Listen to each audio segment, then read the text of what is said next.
जय जय रघुवीर समर्थ।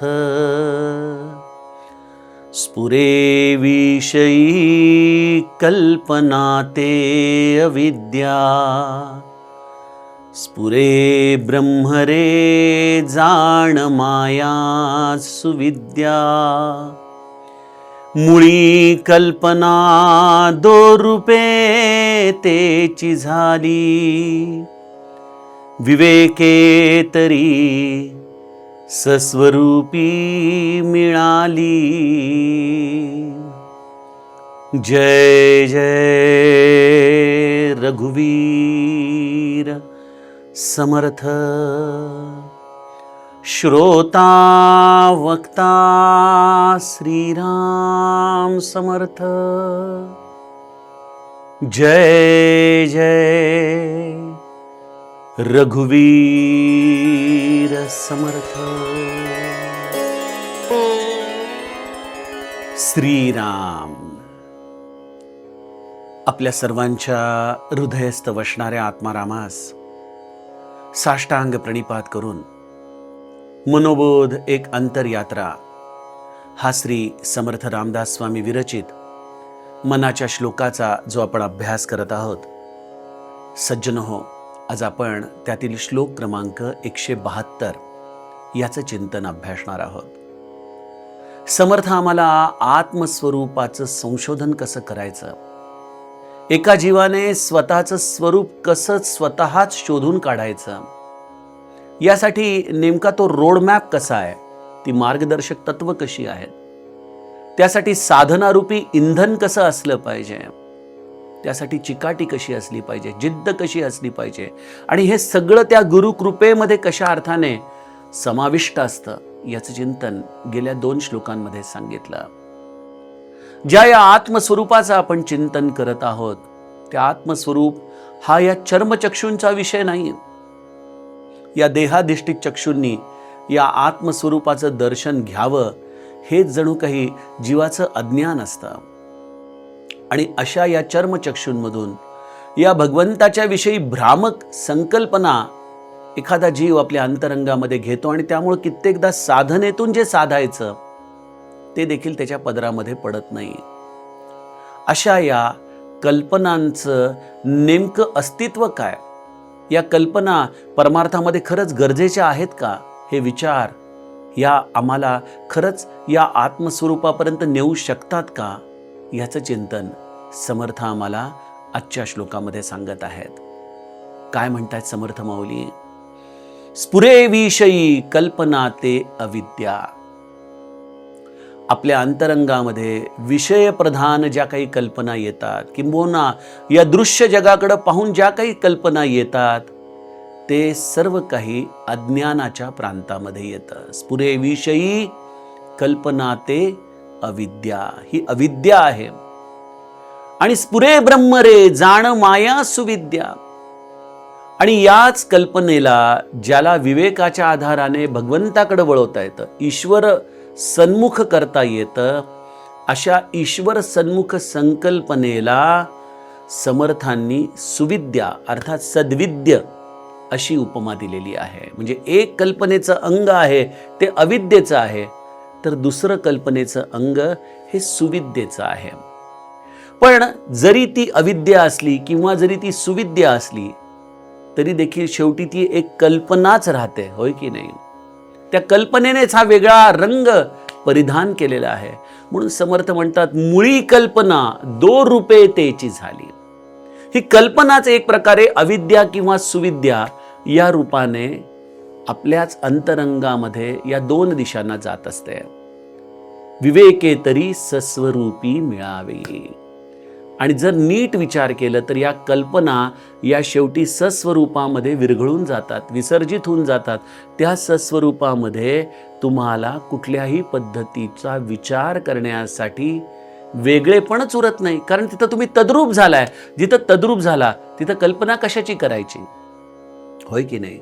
जसं साखर आपल्या घरामध्ये डब्यात असते तोपर्यंत ती वेगळी आहे, ज्या क्षणी ती चहामध्ये किंवा पाण्यामध्ये विरघळून जाते तेव्हा त्या साखरेला वेगळं अस्तित्व आहे का? नाही, त्याची मधुरता हेच त्याचं अस्तित्व आहे।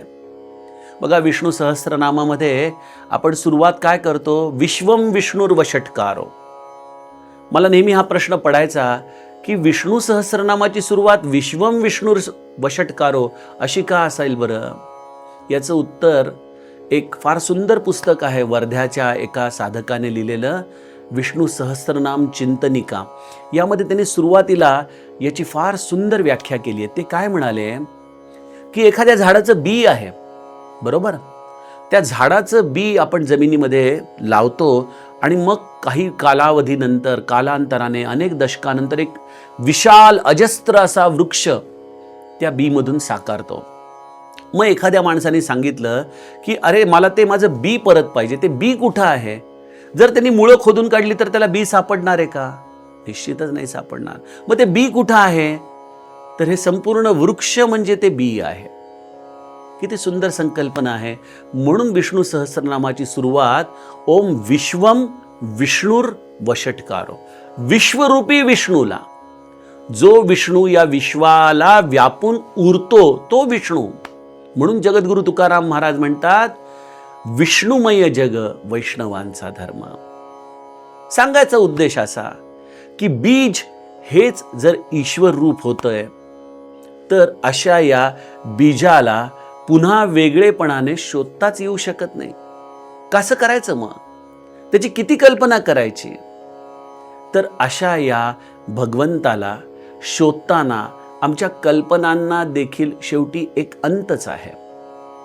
पण जर आपण आपला विचार केला ना सज्जनो, तर लक्षात येतं की जसं त्या आकाशामध्ये एखादं अवकाशयान फिरत असतं ना, आणि ते निरंतर आपल्या संदेशांना रडारकडे पाठवत असतं की आम्ही आता इथं आहोत, आम्ही आता इथं आहोत, आम्ही आता इथं आहोत. म्हणजे दर क्षणी त्या असलेल्या वाहनाला त्या रडारवरती जाऊन जसं धडकता येतं ना, तसं जर आपल्या या देहरूपी विमानाचा विचार केला तर या देहरूपी विमानामधून निरंतर कल्पना स्त्रवत असतात, निरंतर कल्पना स्त्रवत असतात. बघा, आजच्या काळामध्ये स्वस्थ बसणं हे किती अवघड झालंय. शून्य विचारामध्ये राहणं किती अवघड झालंय. नाहीच जमत. किंबहुना सतत विचार करणं हा मनुष्याचा स्वभाव आहे. आणि तो स्वभाव जेव्हा म्हणतो तेव्हा तो नैसर्गिक देखील आहे. बघा, आपल्याकडे आपण मनुष्य म्हणतो. मनुष्य याचा अर्थ काय? केवळ 2 हात 2 पाय देहधारी म्हणून मनुष्य नाही. मनुष्य म्हणजे जो मनन करतो तो मनुष्य, जो नित्य निरंतर मनन करत असतो. पण प्रश्न इथं असा आहे की मनन कशाचं? आम्ही मनन कशाचं करतो? सज्जनो, बघा, आजच्या काळात ते ECG काढतात किंवा एखादा स्कॅन करतात.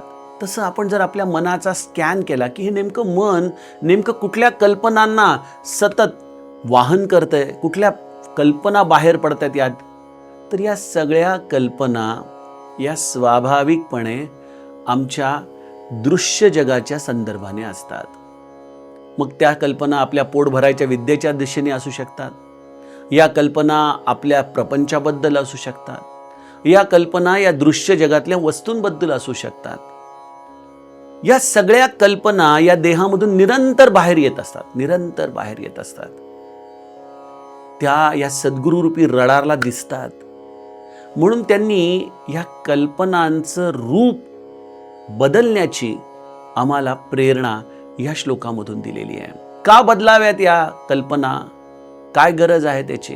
याचं उत्तर रामचरितमानसमध्ये गोस्वामी तुलसीदासांनी दिलेलं आहे. अरण्यकांडामध्ये रामगीता नावाचं प्रकरण आहे. काय आहे ते? लक्ष्मणाने प्रभू रामचंद्रांना मायेचं स्वरूप विचारलं. ही माया नेमकी काय आहे? भक्ती काय आहे? या मायेची व्यापकता किती आहे?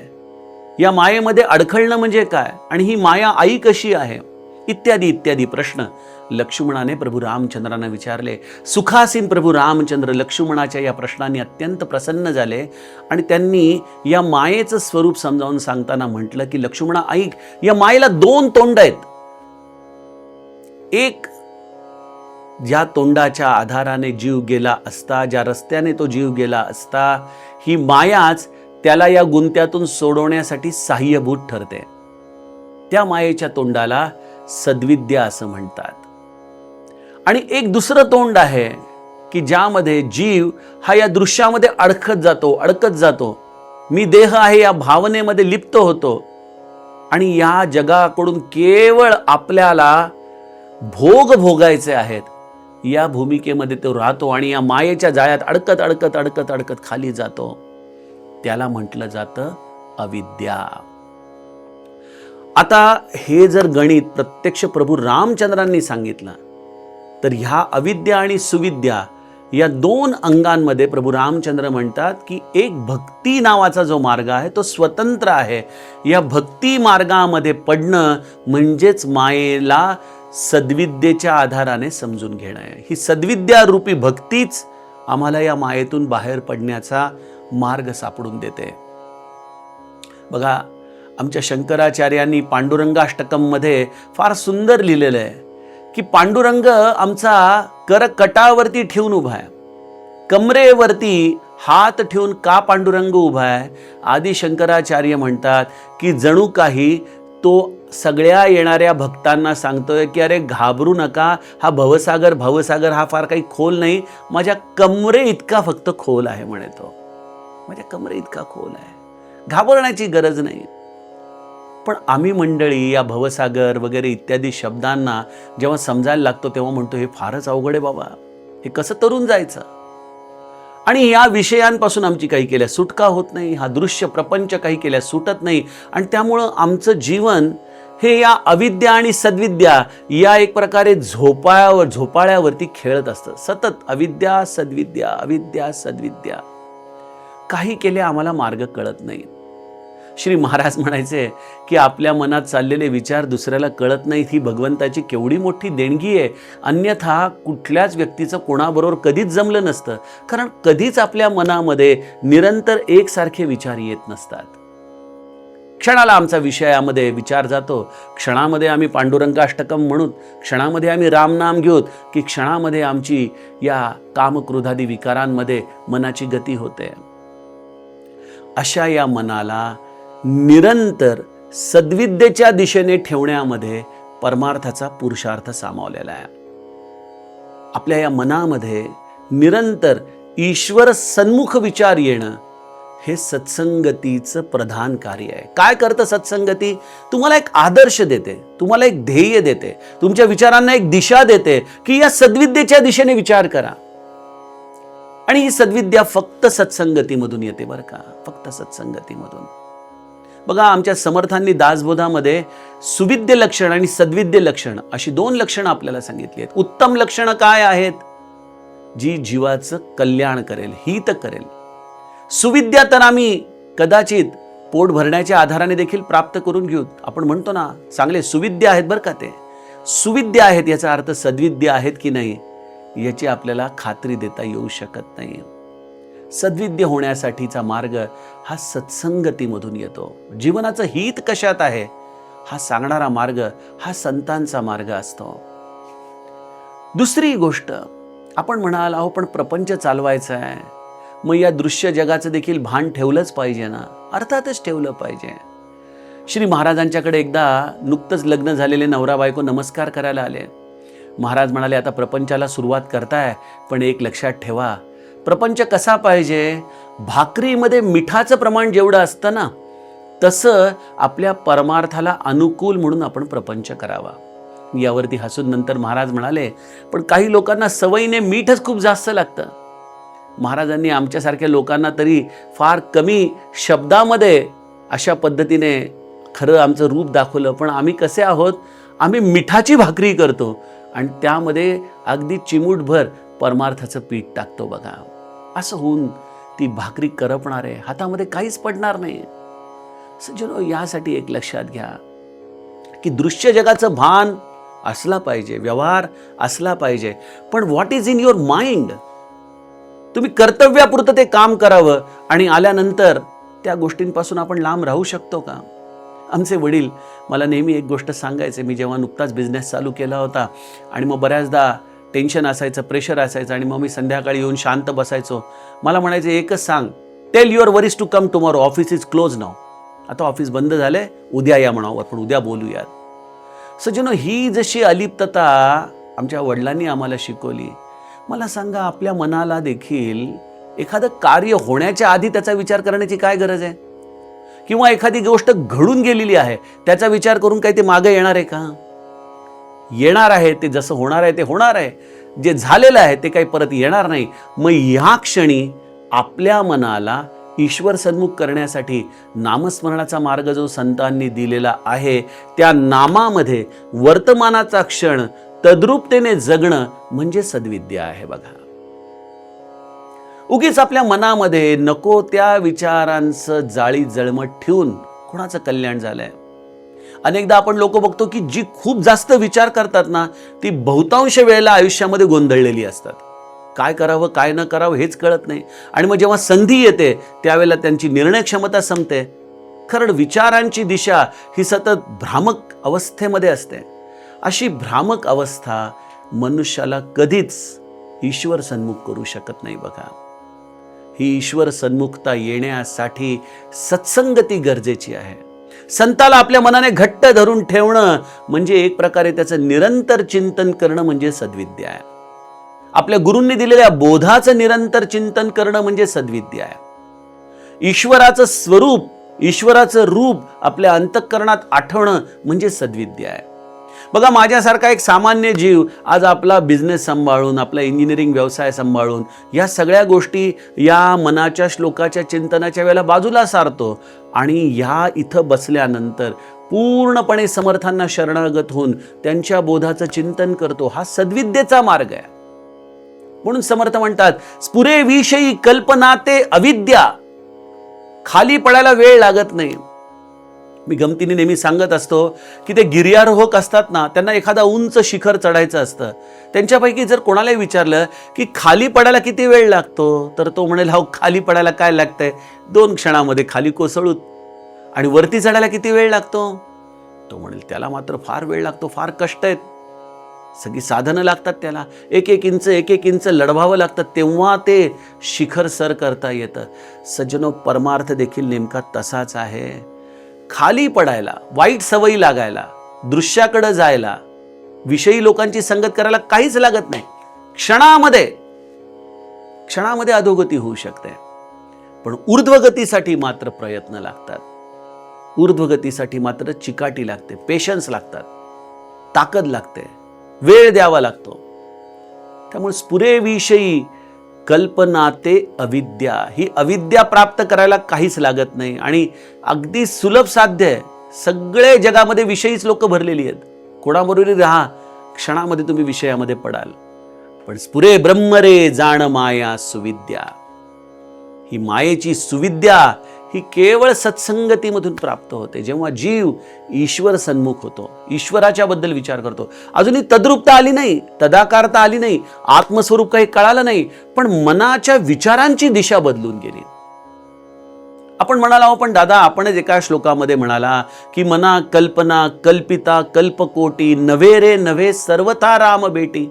जर कल्पनेने राम भेटत नाही तर मग या सद्विद्येचा तरी काय उपयोग? कारण की शेवटी सद्विद्या देखील कल्पनाच आहे. अगदी बरोबर आहे. पण सद्विद्या रूपी कल्पना केल्याचा फायदा काय आहे? पहिली गोष्ट, everything is depending on your thoughts. तुमच्या आतमध्ये विचाराची दिशा काय आहे ना, ते तुमचं भवितव्य ठरवतात. तुम्ही सतत निगेटिव्ह, नकारात्मक विषयांचाच विचार करत राहिला तर तुम्हाला फळ देखील तसंच मिळणार आहे. पण जर तुम्ही निरंतर भगवंताचा विचार करताय, ईश्वर सन्मुख राहण्याचा विचार करताय, आत्मस्वरूपाचा विचार करताय, याने एक, तुमचं आचरण तर शुद्ध होईलच. दुसरं, ही कल्पनाच तुम्हाला कल्पनेच्या पलीकडे असलेल्या क्षेत्रामध्ये घेऊन जाईल. तुम्ही कल्पना शून्य व्हायला लागाल. कारण न कळे नेती नेती ऐसे म्हणतसे श्रुती. अशी ही श्रुती देखील जिथं थकते, सद्विद्या ही अशा पद्धतीने आम्हाला थकवायला पाहिजे. जिथं हा सहस्त्रमुखाचा शेष देखील शांत होतो, तिथं ही सद्विद्या देखील एका ठिकाणी शांत होते. आणि इथं शरणागती सज्जनो जीवनामध्ये येते. ही शरणागती आहे जिथं सद्विद्येच्या देखील सगळ्या संकल्पना थांबतात. आणि ही सद्गती अवस्थाच आम्हाला या कल्पनातीत प्रांतामध्ये घेऊन जाते. मुळी कल्पना दो रूपे तेची झाली, ही एक अविद्या आणि एक सद्विद्या. या मुळी कल्पनेचीच दोन अंग.